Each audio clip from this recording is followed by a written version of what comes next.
તો સૌથી પહેલી ટીપ મારી જે પ્લાસ્ટિકનો ડબ્બો હોય છે એના માટેની છે. તો આપણે જે આપણા કપડાં હોય છે એને એકદમ સુગંધી રાખવા માટે અને એકદમ ફ્રેશ રાખવા માટે આપણે એની ઉપર સ્પ્રે લગાવતા હોઈએ છીએ. તો આપણે સ્પ્રે વગર જ આપણા જે કપડાં હોય છે એને સુગંધીદાર કઈ રીતે બનાવવા, તો એના માટે આપણે શું કરવાનું, સૌથી પહેલાં તો આપણું જે પણ કાંઈ પ્લાસ્ટિકનો ડબ્બો હોય એ આપણે લઈ લેવાનો છે અને એનું જે ઢાંકણ હોય છે એની ઉપર આવી રીતે આપણે કાણા પાડી દેવાના છે. પછી આપણે જે આ ડબ્બો હોય છે એની અંદર થોડાક ચોખા લેવાના છે અને આ જે ચોખા છે એની અંદર આપણે કોઈ પણ સુગંધી જે પણ કાંઈ શેમ્પૂ તમને પસંદ હોય, તેની સુગંધ પસંદ હોય એ શેમ્પૂ આપણે આની અંદર નાખી દેવાનું છે અને આ બંનેને આપણે મિક્સ કરી લેવાના છે. તમે આ જે શેમ્પૂ છે એની સાથે તમે જે કમ્ફર્ટ હોય છે એને પણ એડ કરી શકો છો. જો તમને એની સુગંધ પસંદ હોય તો તમે એ પણ આની અંદર એડ કરી શકો છો.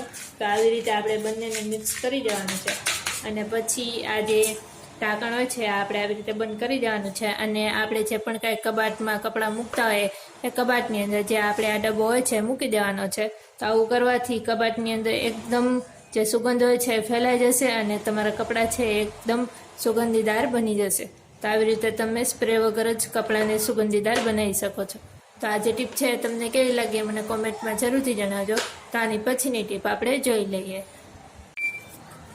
તો આપણે જ્યારે પણ લસણ ફોલીએ ત્યારે એને ફોલવામાં આપણને ખૂબ જ મુશ્કેલી પડતી હોય છે અને એનો જે આ ભાગ હોય છે એ ભાગ ઘણી વખત આપણને અંગૂઠાની અંદર વાગી જાય તો આપણને બળતરા પણ થતી હોય છે. તો આજે આપણે જે લસણ છે એને એક જે તાળું હોય છે એની મદદથી આપણે આજે એને ફોલવાના છીએ. તો આપણે શું કરવાનું છે કે સૌથી પહેલાં આપણે કોઈ પણ આવી જે જાડી પ્લાસ્ટિકની થેલી હોય છે લેવાની છે. તમે કોઈ પણ જે થેલી હોય છે લઈ શકો છો. તો આપણે સૌથી પહેલાં આની અંદર જે લસણ હોય છે એને નાખી દેવાનું છે અને પછી આપણે જે આ તાળું છે એને જે લસણ હોય છે એની ઉપર આવી રીતે મારવાનું છે. તો આવી રીતે આપણે જે લસણ હોય છે એને એકદમ ઇઝીલી અને જલ્દીથી ફોલી શકીએ છીએ. તો તમે જોઈ શકો છો કે એના જે પણ કંઈ ફોતરા હોય છે એકદમ ઇઝીલી નીકળી જાય છે. તો આવી રીતે તમે જે લસણ છે એને ફોલી શકો છો. તો આ જે ટીપ છે તમને કેવી લાગી એ મને કોમેન્ટમાં જરૂરથી જણાવજો. તો આની પછીની ટીપ આપણે જોઈ લઈએ. તો નેક્સ્ટ ટીપ મારી દૂધ માટેની છે. તો ઘણી વખત એવું થાય છે કે આપણે જ્યારે ગેસ ઉપર દૂધ ગરમ કરવા મૂક્યું હોય તો ઘણી વખત એ અચાનક ઉભરાઈ જાય છે અને આપણો જે ગેસ છે એ એકદમ ખરાબ અને ગંદો થાય છે અને આસપાસનું જે પ્લેટફોર્મ હોય છે એ પણ ખરાબ થાય છે.